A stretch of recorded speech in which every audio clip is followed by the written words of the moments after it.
Welcome in, everybody. Sorry about being a few minutes late. I was having some technical issues, but I am here. I do really want to thank all of you for your presence here with me today and for coming in and sharing just a special afternoon for me. So I I'm not much about keeping things, secret or under keeps or any of those types of things, because I think what it is that we go through in our lives is of service when we share it with others. And so that's what we're here to do today. But before I get into all of that, while I give everybody just an opportunity to kind of come in, I'm going to play a little song, and while everybody just kind of comes in and gets together, so I'll be in the comments. I'll see you there, and then we'll come back and we'll get started. Okay, so let's.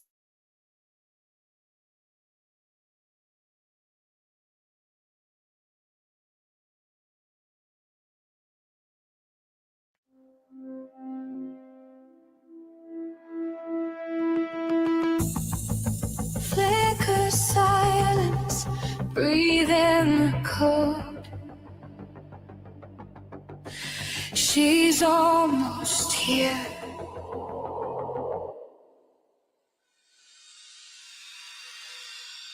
There's heaven in the static, ghosts in the glow.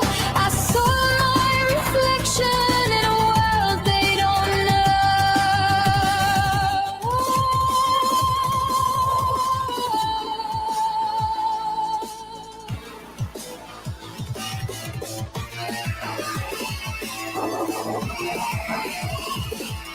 Shards of a memory still wet with desire.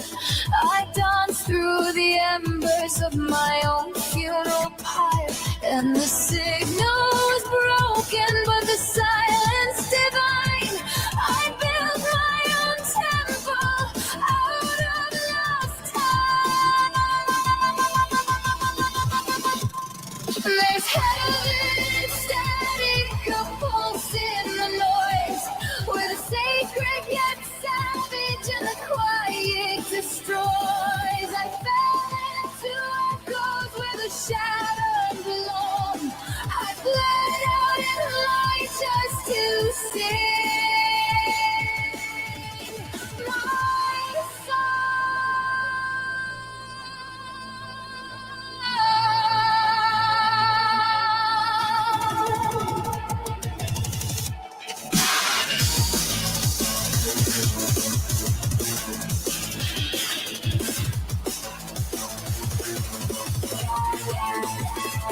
I kiss the machine with a human ache.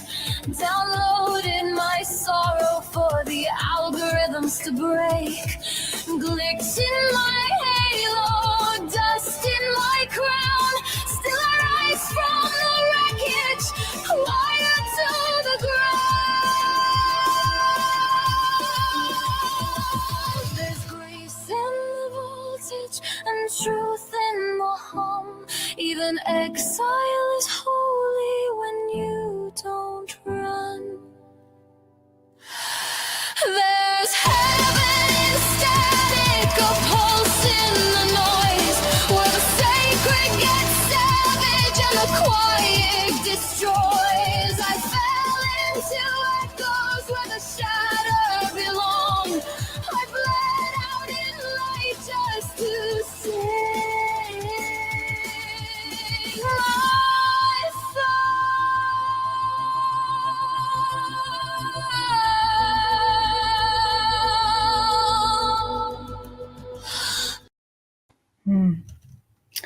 Have you ever bled out in light just to sing your song? I truly believe that we all have a song inside of ourselves. The light within ourselves is that song, right? 14 years ago, I found myself today. Well, today at this time was about 60 or so hours into a very devastating situation where my wife and partner of 13 years in EMS and fire was suffering a psychosis and had kidnapped me. And it was a fight for my life. And I survived, and she did not. And many of you know this about me, and many of you do not. I've written about it several times in chapters and anthologies. And so, as part of bringing awareness and part of honoring myself and honoring her, I like to share this very raw, real moment with the world so that we can all grow together.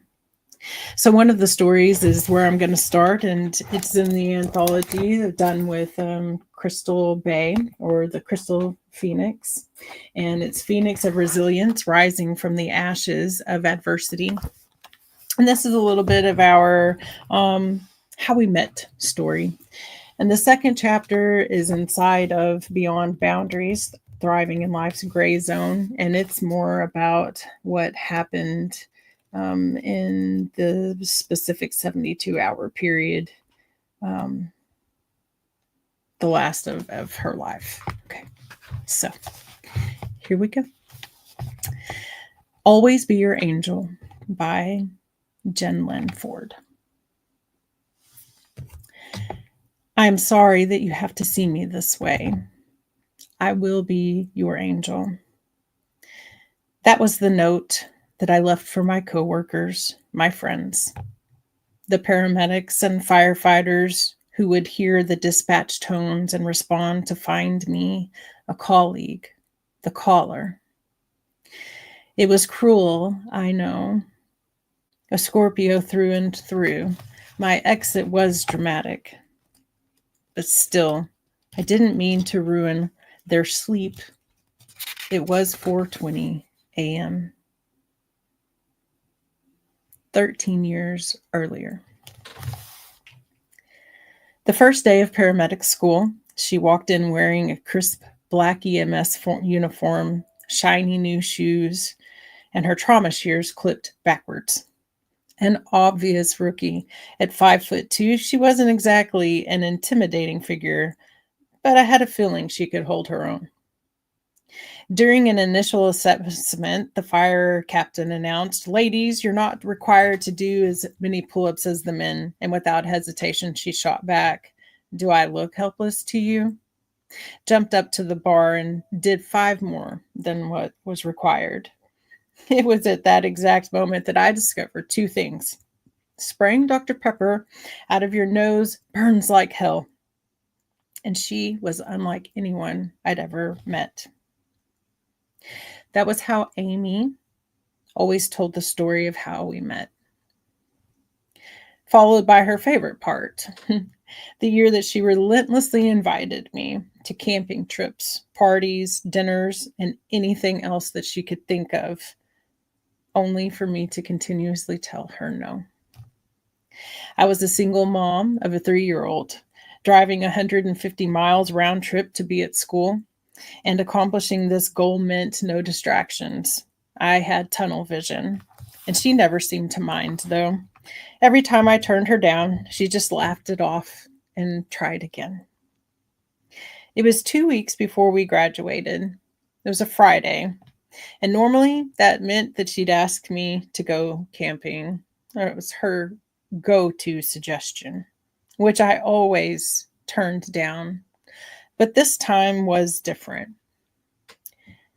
"We should go to Station 4, she said, leaning casually against the classroom table like it wasn't a big deal.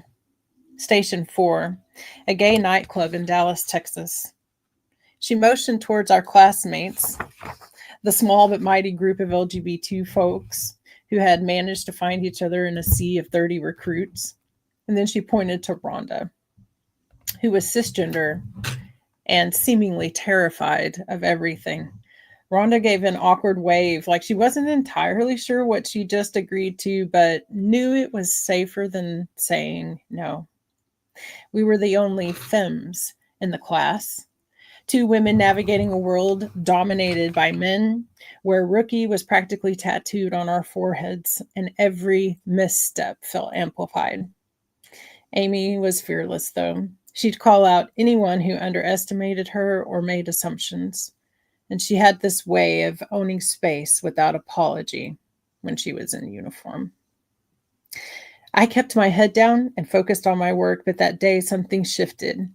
I didn't have Erin that weekend, and for the first time, I realized that I was going to say yes no matter what it was that she asked me. The thought of graduating and never seeing her again had been gnawing at me for weeks, creeping in during long drives home or when I caught myself laughing at something she'd said.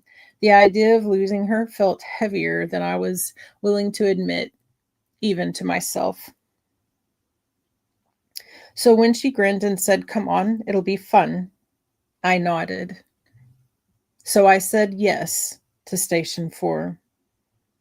The truth was, I had no idea what I was walking into. I'd never been to a gay club before, never seen a real drag queen in person, and if I'm honest, I'd never been with a woman either. By the time we pulled into the parking lot, my nerves were doing gymnastics. The bass from inside the club seemed to pulse through the asphalt, vibrating up through my shiny, still too new shoes. She parked the car and turned to me with that signature grin, the one that was equal parts mischief and charm. "You ready?" she asked, her tone light, but her eyes searching. "Hell yes," I lied, which was probably unnecessary because I'm pretty sure that she could hear my heart beat pounding. And inside, it was like stepping into another world. The music was loud and the air was thick with energy and glitter, and everywhere I looked, there were people unapologetically themselves. I was used to uniforms and structures and expectations, but this really was freedom. And then I saw them, drag queens, real life, towering works of art, stunning and strutting through the club in 6-inch heels that I wouldn't have dared attempt even on my best day. And one of them winked at me as she passed, and I felt my face flush. Amy leaned in closer, her voice barely cutting through the music. "You look like you've seen a ghost." "No," I said, trying to sound calm. "Just a fabulous giant." She laughed, and I couldn't help but join her. It wasn't just the drag queens that were larger than life. It was everything. The music, the lights, the way people danced like they were untouchable. And for someone who'd spent much of her life keeping her head down, it was overwhelming in the best way. And then there was her. She grabbed my hand and led me out onto the dance floor without asking, without hesitation. Her confidence was magnetic, and I was stiff at first, awkwardly shifting from foot to foot, but she didn't let go. "Relax," she said, her face close to mine. "No one here is judging you." I looked at her, bathed in the neon glow of the club lights, and for the first time, I let myself believe it. She didn't just lead me into the dance floor, she pulled me into her orbit.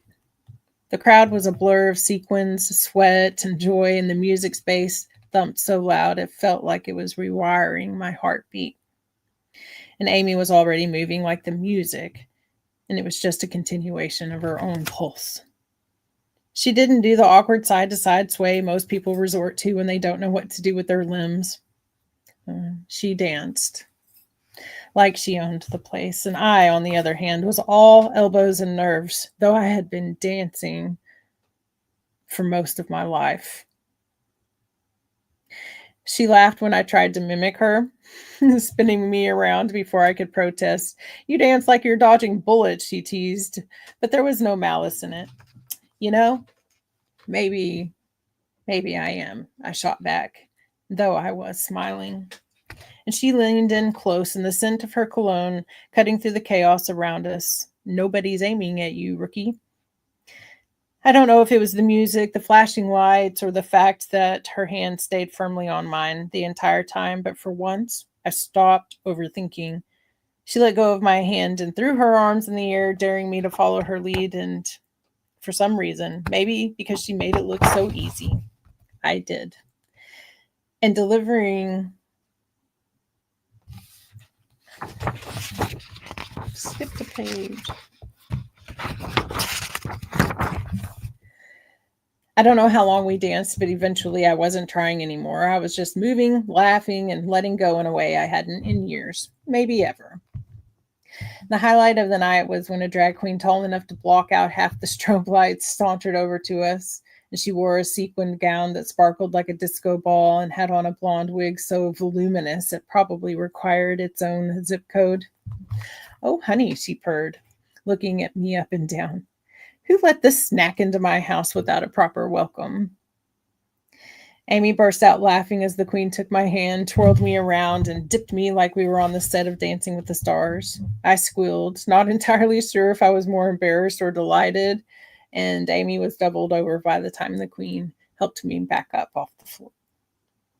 "You're precious," she said, patting my cheek just before disappearing back into the crowd like some kind of glittery fairy godmother. "She's right," Amy said, still grinning. I didn't say anything, but I couldn't help but notice the way that she was looking at me, like maybe, just maybe, she saw something in me that I hadn't learned to see in myself. And by the time the night ended, my cheeks were hurt. They hurt from smiling. My feet were sore from dancing. My whole world felt a little bit bigger. Little did I know that in just a couple of weeks, we'd practically be loading a U-Haul with both our names on it, fulfilling the tongue-in-cheek U-Haul lesbian trope before I even realized what it meant. For the uninitiated, that's the playful stereotype in the LGBTQ plus community where people joke that lesbians move in together on the second date. And of course, it's more of an affectionate cultural in-joke than a universal truth, but in our case, we leaned right into it without even trying. What I didn't realize at the time was just how hard she'd fought to make that night happen. Amy was terrified of drag queens, genuinely. But her determination to show me a new, more colorful world overshadowed her fear. She wanted me to see that we had every right to dance, to explore, and to love openly, even if the reality of our situation was still complicated. For a lot of us, it still wasn't entirely safe to be seen as anything more than friends, roommates, or coworkers. The scars of past decades lingered, from Stonewall in 1969, where people first stood and said enough to the AIDS crisis of the 80s and 90s, which brought both devastating loss and a fierce sense of unity to our community. Yes, over the years, we'd won some battles, more visibility, better legal protections, even the legislation of same-sex marriages in many places. But the world was still a place where we had to look over our shoulders if we dared to hold hands in the wrong neighborhood, or if we let our eyes linger too long on each other in the grocery store. Amy knew that all too well, which was why public displays of affection were largely off limits.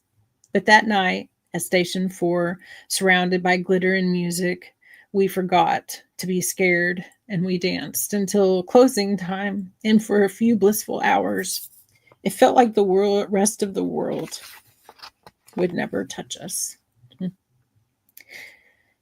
When we finally stumbled back into the sidewalk, panting and laughing under the buzzing neon sign, I realized I'd never seen her look happier. Despite her own anxieties, she had carried me over the threshold of an entirely new life, and a piece of my heart knew I wouldn't be looking back. A couple of weeks later, we were loading boxes in like an inside joke come to life, proving that sometimes the stereotypes might just have a grain of truth in them, and I, for one, was perfectly okay with that as my engagement ring sparkled in the sunlight. Aaron was 3 years old, a ball of endless energy, sharp wit even back then. The first time he met Amy, we took him bowling. She tried to look serious as she lined up her shot, but the ball went straight into the gutter, and without missing a beat, Aaron formed an L on his forehead and yelled, "Loser!" Timed so perfectly it caught us all off guard, and I burst out laughing. And Amy doubled over, and Aaron grinned from ear to ear. And in that moment, the two of them clicked like puzzle pieces. And for a second, I forgot all about how new our relationship was. And it felt like they'd been best buddies all along. Time seemed to accelerate from there. Fast forward flashes of life's chaos and surprises. And I remember the robotic raptor I was so sure Aaron would love, watching him chase it around the living room until we were all breathless from laughter. Then came the day Amy and I watched him strum his very first guitar, a bright blue Dimebag Darrell edition we sometimes jokingly and lovingly called Denise. It sounded incredible, and Aaron, never one to do things half-heartedly, plucked out a few awkward chords with the determination of a future rock star. Next were the WWE tickets in Dallas because, of course, he loved the larger-than-life theatrics. And after that, there was a humble little cot he slept on when we uprooted everything to move to Oklahoma. The one that we had brought back after Hurricane Katrina had turned the Gulf Coast inside out. Amy and I had spent almost 3 months driving back and forth. First for 2 brutal weeks helping recover bodies, and then returning repeatedly to support relief efforts. And through it all, we somehow found time to coordinate. She somehow found time to coordinate one of the biggest surprises of my life, picking up Aaron on the sly and delivering him to me when I least expected it, flashing that triumphant grin of hers the whole time. And she was always good at that, making you feel like the most important person in the room with just one grand gesture, or sometimes a simple, quiet one.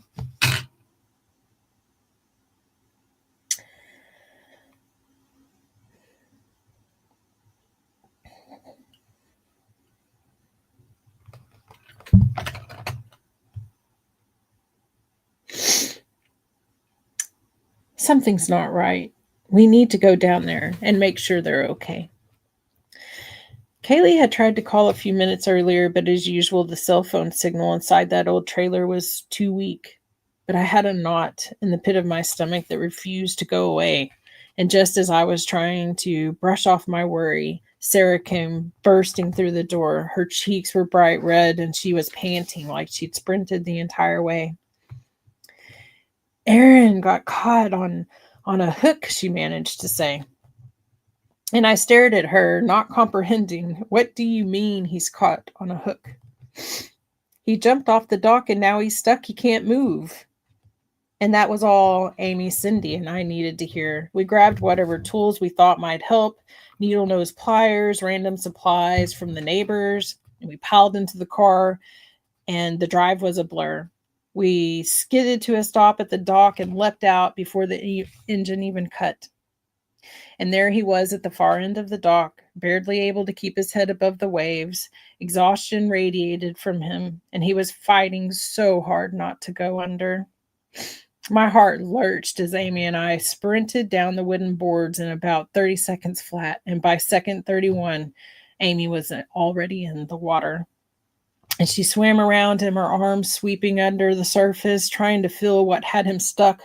But when she came up for air, she looked at me, shaking her head, and I knew that she didn't feel anything.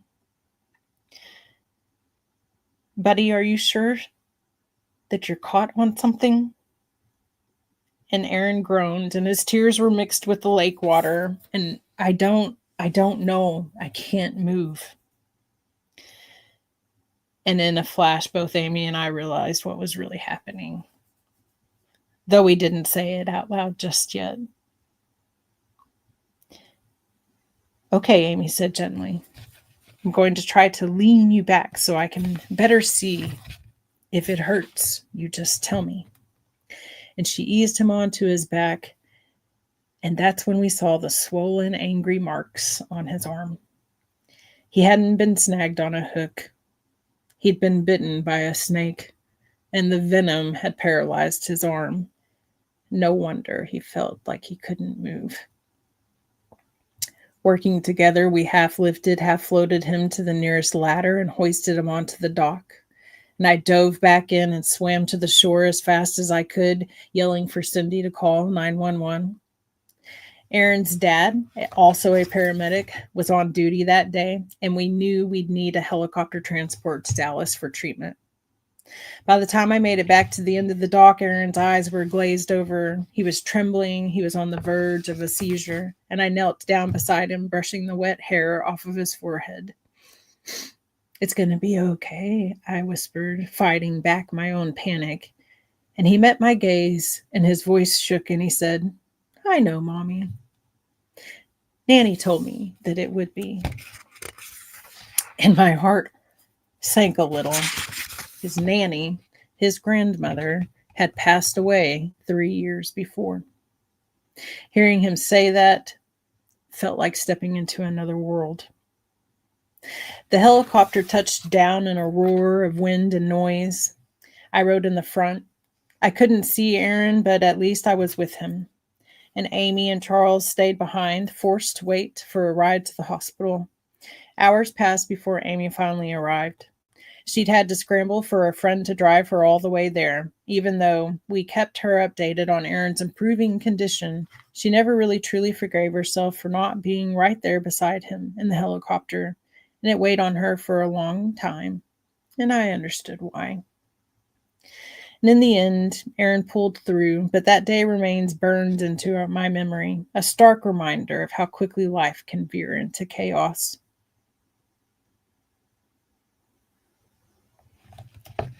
Chaos always seemed to simmer beneath the surface.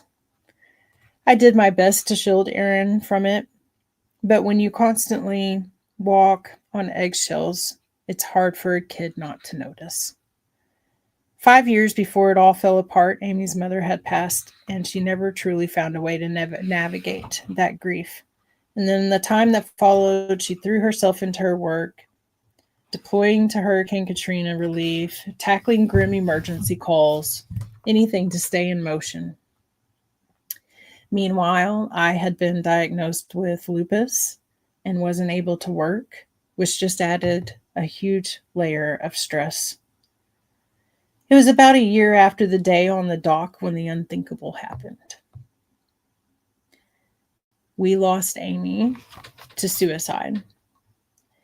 A terrible travesty that stole her laughter, her surprises, the spontaneous guitar solos, and all those little things that made her who she was. Aaron was only 14. He was 2 weeks shy of starting high school when he dressed in a white suit and helped me carry her casket. He even led the funeral procession on her motorcycle, an image forever seared into my memory. The devastation was only compounded the day the police released her final letter. She didn't even mention me. His eyes were red with hurt, and my heart hurt so badly for him. She had barely even mentioned me, except to say that I was frightened of her for what she'd done. And the rest was aimed at her EMS family, apologies and promises to the friends and colleagues that she adored. And in their eyes, she would be forever immortalized as a paragod. But that's another story for another time. A story of heartbreak and consequences, of love and loss, and of a woman who gave so much of herself until she couldn't anymore. Amid all the love, laughter, and profound connections that thread our lives together, Amy's story is a somber reminder that mental health struggles can lie hidden beneath even the brightest smiles. It underscores the importance of reaching out to friends, to families, to professionals before the weight becomes too great to bear alone.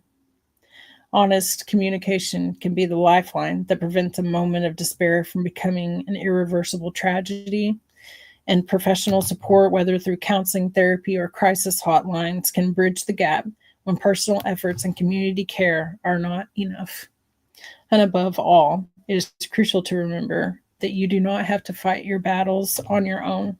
Help is always out there waiting for you to take the courageous step of saying, I need someone to listen.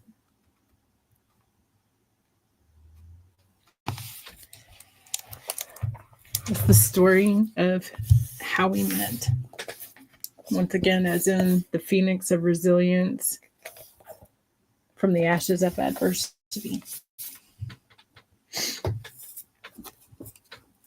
And now I want to share how everything unfolded in a very tragic series of unfortunate events in our lives.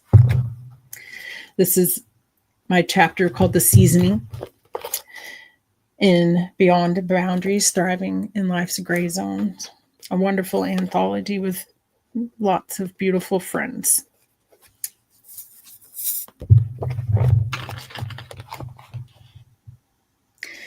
No one said a word as I nearly ran down the glossy hall that I knew like the back of my hand.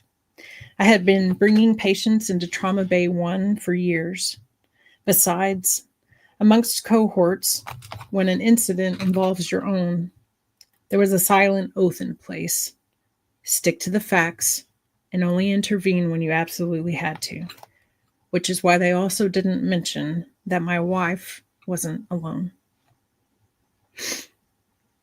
Her eyes were wide and frantic, unable to fully meet my gaze. That was immediately filled with blinding tears of rage. The door thudded loudly behind me as I immediately walked away, leaving her with her lover to continue feeding her ice cubes. After all, activated charcoal does tend to dehydrate a person, and we didn't want that. No, we didn't want that at all. She overdosed again, or something similar, I told my twin brother as I paced back and forth on the sidewalk in front of the hospital.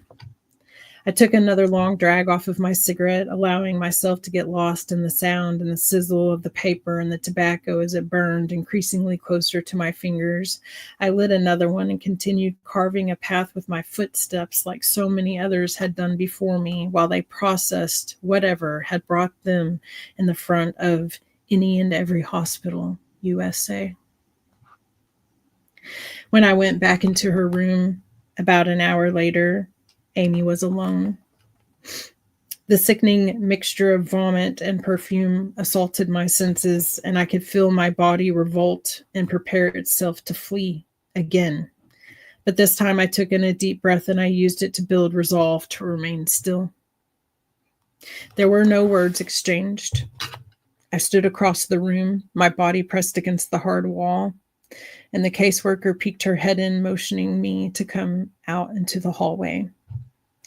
We discussed Amy's history of attempted suicide, and she assured me that a 72-hour hold would take place, and during that time, a full psychological evaluation would be performed, as was the law.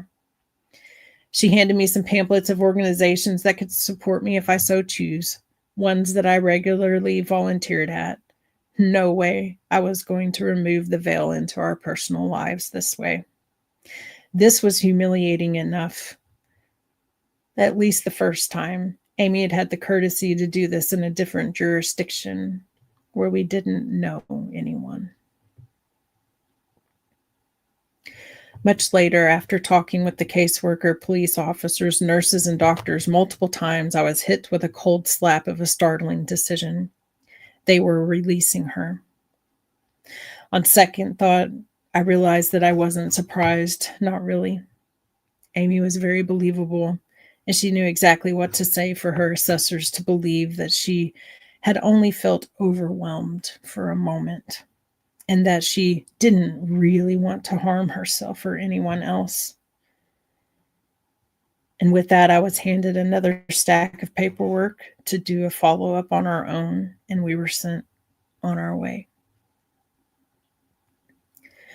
With the click of my seatbelt, our eyes met for the first time since I had initially arrived, and where there had been the effects of drugs and adrenaline in hers before, there was now determination and a plan. A plan that didn't include either one of us living out a full life.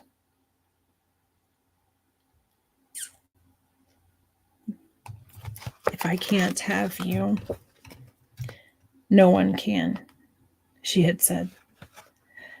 The first cliche of a string that I would experience in the terrible events to follow. It would be close to exactly 72 hours later, to the tune of 4 a.m., that my shoeless feet would pound off of an unseasonably warm pavement, carrying me to safety within the glow of my best friend's house, just a few blocks away. It has always amazed me how many things can remain hidden behind even the most paper-thin walls. Glass houses are somehow able to cast shadows in just the right places for preservation and protection. I can still hear the glass shattering scream that escaped my larynx when Cindy's phone rang shortly after my appearance. And my son's father, also a pre-hospital care technician, verified my worst fears. Amy hadn't come chasing after me that time because she had given up, leaving myself and our 14-year-old son, Aaron, to navigate the shrapnel of a 12-gauge Buckeye shotgun on our front porch. Paired with the weight of the life she left behind, we carried her casket together a few weeks later over white pea gravel to her final resting place. Disbelief had run rampant across all of civil service departments. They had all but closed the city down. Every fire engine and ambulance from across a tri-county area was there. The air ambulances flew overhead and we wept. The guttural weeping of the likes I had never previously known. In a compromise with Amy's father, even though she had been an atheist, the family clergyman dredged us along with his choice of scripture. With a transitional shudder, I checked out of my body, and I was floating above myself. Higher and higher I rose. Both parts of me were conscious and aware of visceral processes happening. In other words, even in this split, there was no escaping the pain. As I ascended, I could feel the blazing sun against my back. Like Icarus, I was too close to the sun, and my resilience was melting way faster than wax. The words, "Your son needs you," whispered in my ear, would bring me back together with a slam. Well-meaning friends and family, one by one, walked by with the best words and tokens of love that they could muster. "I'm so sorry for your loss. She's not suffering anymore. If you need anything." Each sound, each tickle of hot breath against my ears felt like a Brillo pad, agitating my frayed nerves in the worst way. My secrets being buried under a mound of goodbyes.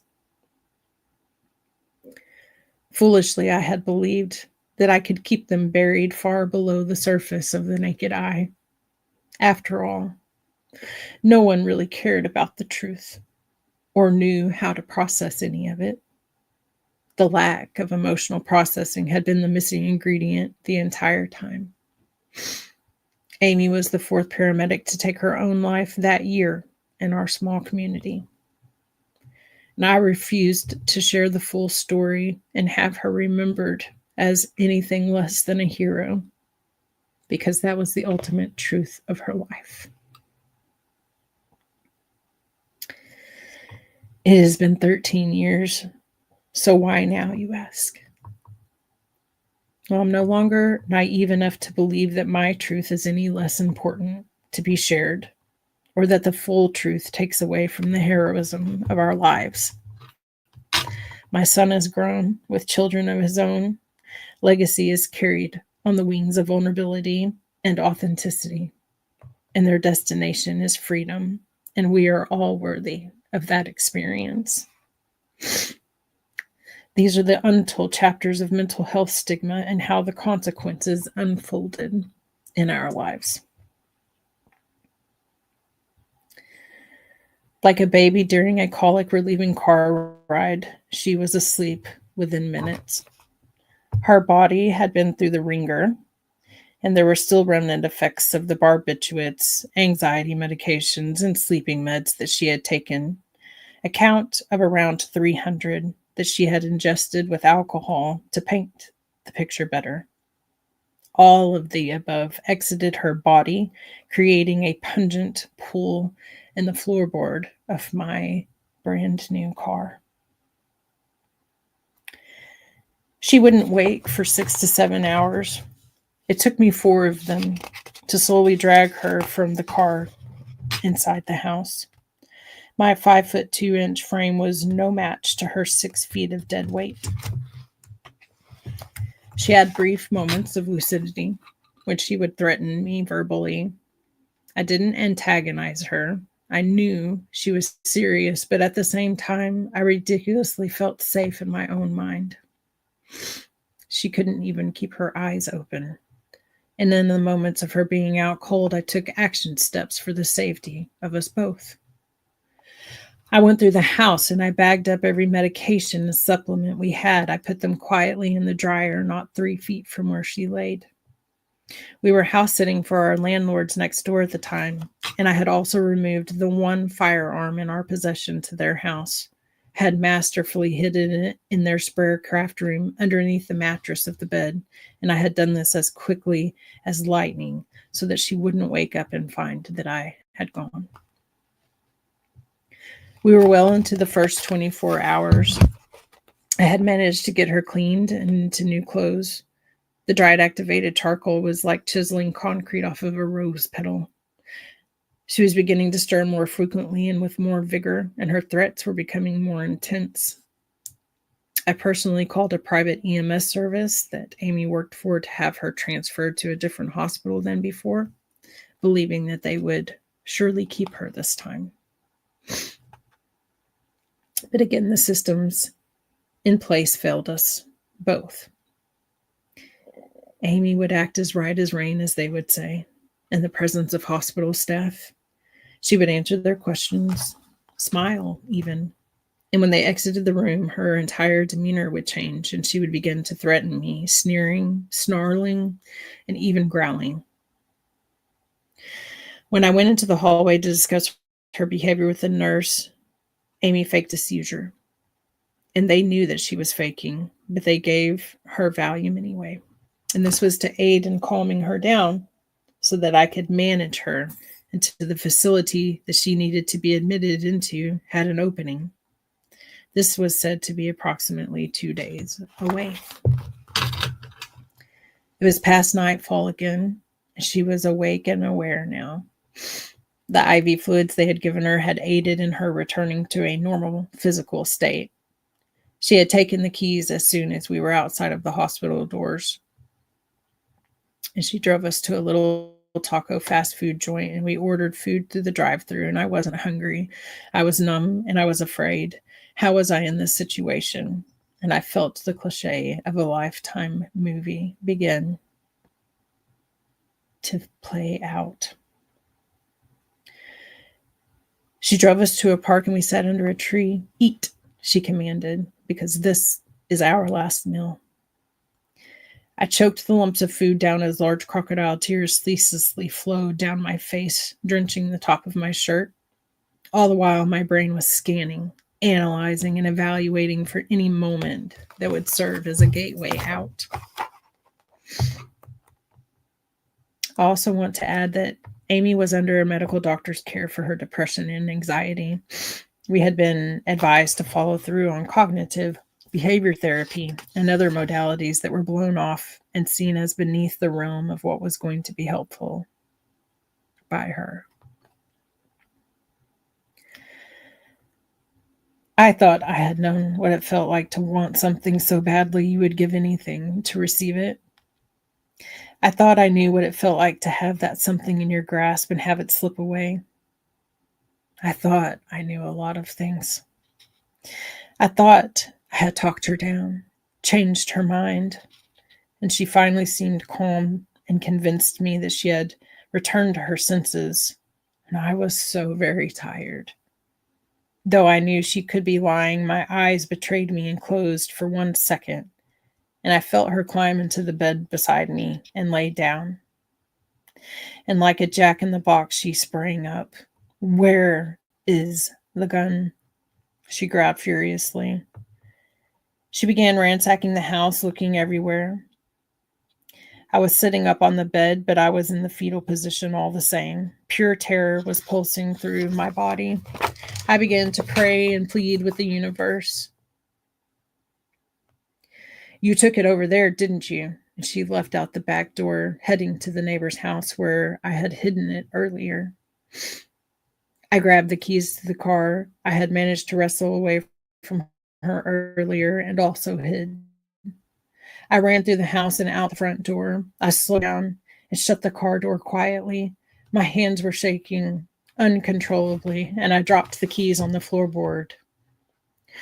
Oh, no, no, no, no. And I reached down to grab them, and I rose back up. The rearview mirror revealed to me an image that I will never forget. In the dim moonlight stood the solid silhouette of someone that I did not recognize in the least, with a shotgun pointed at me. And I began to sob out my love for my son and my family. And I could see my life running through the hourglass of existence. And I accepted my fate as she opened the car door.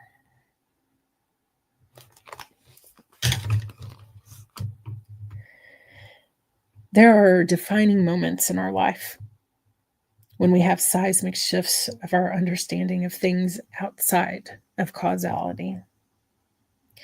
You see, fate is something that's predetermined all at once. As we walked back through the house, and she was telling me how fast and painless it would be, I knew destiny was what I chose. When she turned around and our eyes met where a fawn had been, a mother empowered by survival instincts now stood. I'm a little teapot, short and stout. Here is my handle, here is my spout. When I get all steamed up, hear me shout. Tip me over and pour me out. I sang this as a child. I was boiling mad, and it surged through my veins, swelling my muscles with massive strength. And I managed to get the gun away and cram it between the mattress where I sat over it. And bubbling questions were on the rise. Was I going to have to use the gun myself? I began praying even harder. Please release me, I begged. And Amy, too, was maniacally seeking an escape in a moment that met both of our needs in the most symbolic of ways. Our most wanted desires were delivered at the same time. In her desperation, she had walked into the hallway, slamming the door so hard that the door facing come unhinged, and I physically heard, "Now, run." And I didn't hesitate. Like a coiled rattlesnake, I was up and over her and outside, this time rattling, as it were, no longer being silent, but crying and screaming as I ran.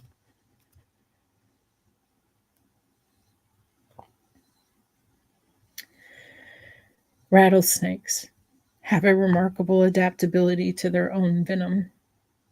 And as I entered the gray zone, I learned that we as humans do too. Persian poet Hafiz wrote, "Do not surrender your grief so quickly. Let it cut more deeply. Let it season you the way few human or divine ingredients can. I did intuitively in every way in the months and the years to follow. I didn't hide my struggle or my pain. I wore it in the form of a razor's edge on my skin. I drank it in the form of alcohol. I tasted it with nicotine, drugs, and food. I felt it in the form of a sexual assault some 4 months later, having been drugged by Amy's partner, whom I had sought out for revenge. I danced with grief, and it burned me deeply. It burned me deeply enough to demand that I choose death myself or create a new identity. Creating the courage to look deeply within is an enthralling experience.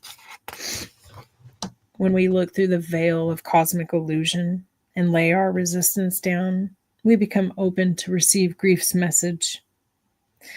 There is no death, only transformation. Every tear that we cry is a dazzling story and the return of the soul love that lies deep within the limitless waves of our compassionate hearts. And though it feels as if we will but wither away, the ocean is plentiful and our spirit does not perish. Death, just as empathy and love makes all equal, it makes every moment precious. The uncertainty of its time can free us from procrastination, free us from the illusion that we can keep putting off living until a future time. The earnest thoughts of one's own death can liberate us from the layers and masks we wear. I choose to reinvent myself, something that I now do by free will daily through creativity and creating my own joy and freedoms. Today, I help entrepreneurs create brands that are authentic and beautifully crafted from their core passions. I live audaciously, giving others the permission to do the same.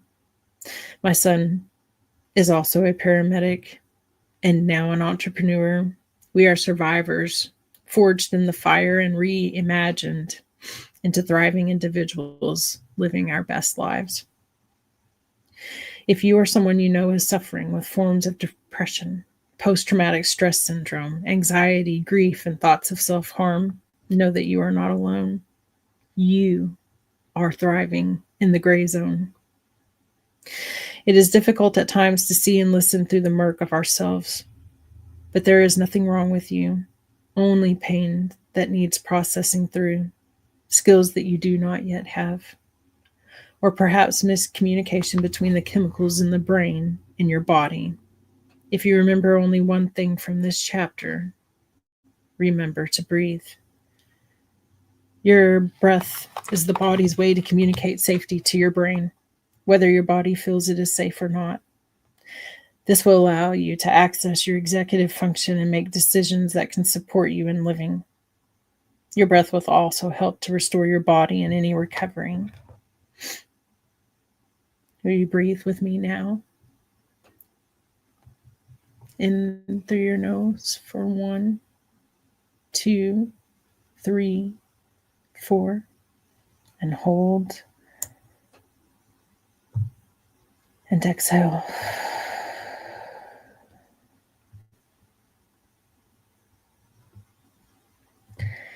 You're doing great. And you, my friend, have a 100% success rate.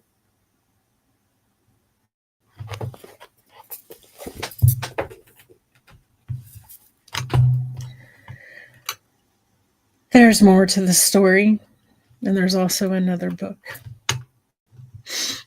In a month, it's my birthday on September 5th that I will be releasing my memoir with the full story and so much more. There's so much that I've learned about grief through my experience, and I want to share some of those things.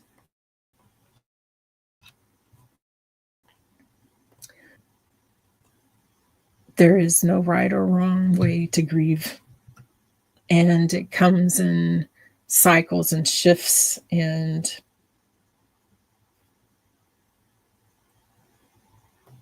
changes.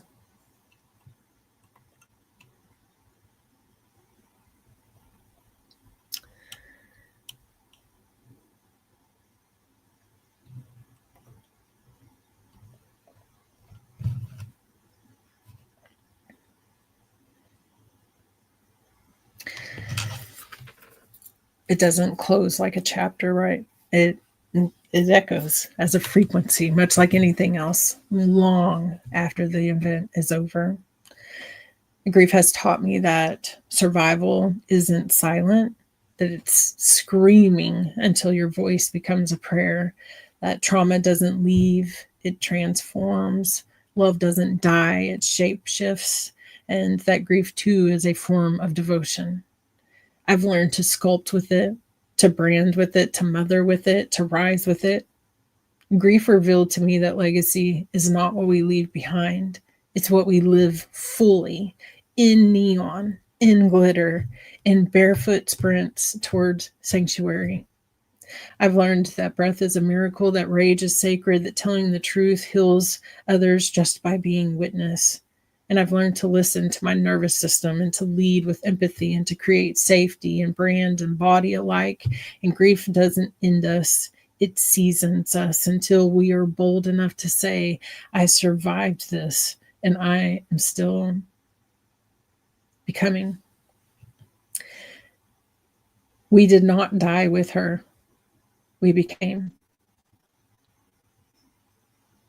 through her.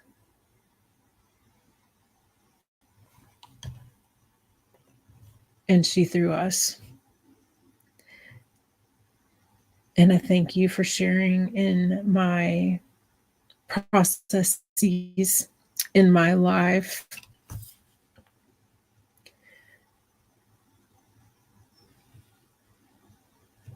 It is okay to share your life. It's important that we do so that we can learn from one another, so we can lean into one another. The truth is, it takes a village, right? We know this. It takes a village to raise a child, but we forget that we are the child. Age has nothing to do with it. We are the child, and we need each other to continue to raise ourselves and to continue to raise ourselves up.